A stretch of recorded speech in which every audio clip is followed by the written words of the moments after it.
All right, airing out that dirty laundry, we now welcome in Big Perk. Max, what do you think the Nets' biggest flaw is right now?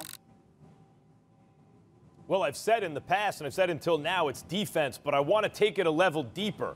The real issue with the Nets, and this has to do with the defense and the results and everything, is they have a thin roster. I mean, when you really look at what just happened, they came into the year, I didn't even think they needed James Harden to get out of the East. Then Dinwiddie got hurt. And what that meant was the way they addressed the fact that now they were short one of their playmakers was to trade two more of their best pieces, other than obviously KD and Kyrie, in order to get even more top-heavy, because James Harden will offset that. So they bring in James Harden. Now, they're an extremely top-heavy group.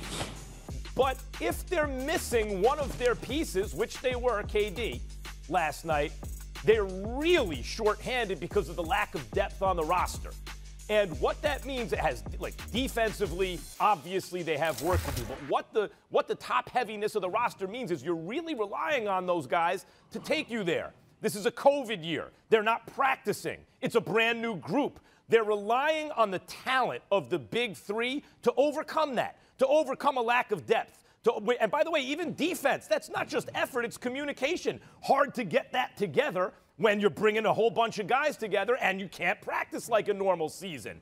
Things are just different. So really what you're relying on, especially early in the season, is, look, the three of you guys are so talented, you're going to overcome these shortcomings while we get the defense together, while we get used to each other, while maybe before the deadline we bring in a piece to play some defense, grab some defensive boards. Jeff Green is a useful player still, especially as a 4. As a 5, when you're playing small ball, you're not going to play any defense. You're not going to stop people. You're not going to get rebounds. So with that thin roster, when they're missing KD, it's too much. Perk, since the Harden trade, they are the worst defensive team of all time. But they're able to win a lot because they're one of the best offensive teams of all time. Now you take your best player out, the offense isn't good enough to make up for the defensive shortcomings. The number one flaw is they're top-heavy and thin. Well, Max, look, I don't disagree with nothing you just said, but I'm gonna take it a step further. And they're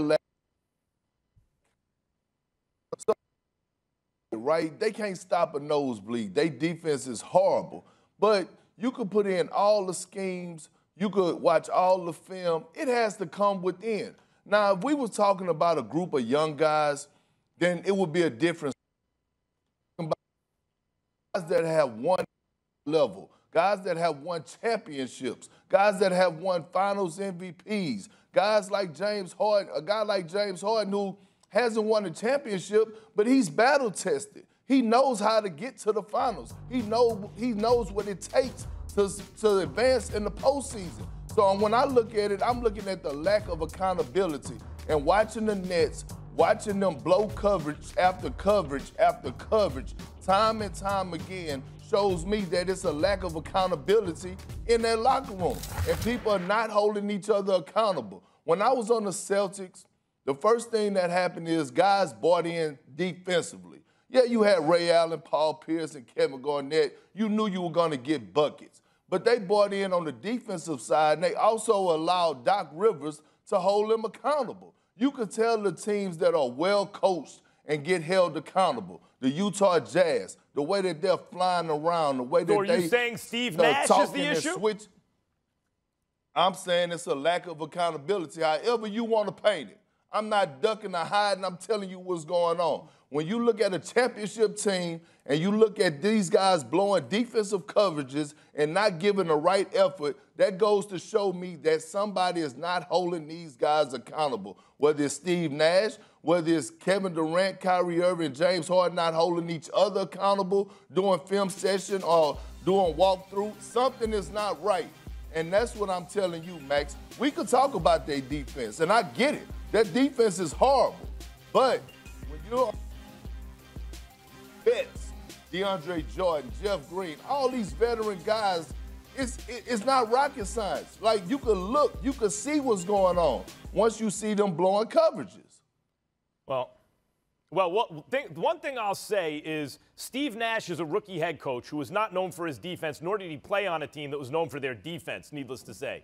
And Mike D'Antoni, who's there as, some experience on the bench, also obviously was not known for his defense. Way before I ever heard Stephen A. say that Jamie Foxx called him Antony, no D, I was making that same joke, Perk, on LA radio when D'Antoni was it. That's Mike Antony, no D. I mean, so that, yes, that's part of it. But let me say something. Those Phoenix Suns teams without great defense made playoff runs every year. They got deep.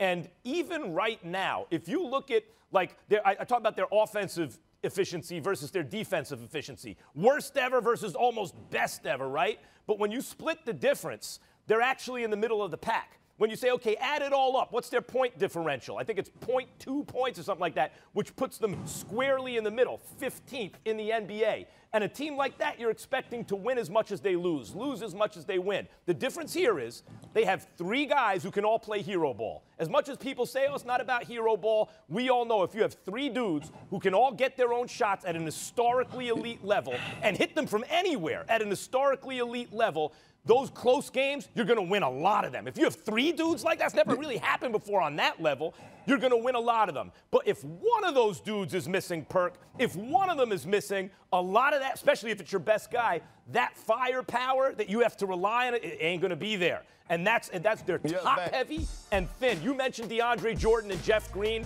DeAndre Jordan can give you some minutes, and Jeff Green can still play. That is true. But if you're relying on DeAndre Jordan and Jeff Green, and even Joe Harris, who can shoot the lights out, every NBA team has guys like that. What NBA teams don't have are the big 3. But big 2 ain't going to be enough. Thanks for watching ESPN on YouTube. For live streaming sports and premium content, subscribe to ESPN+.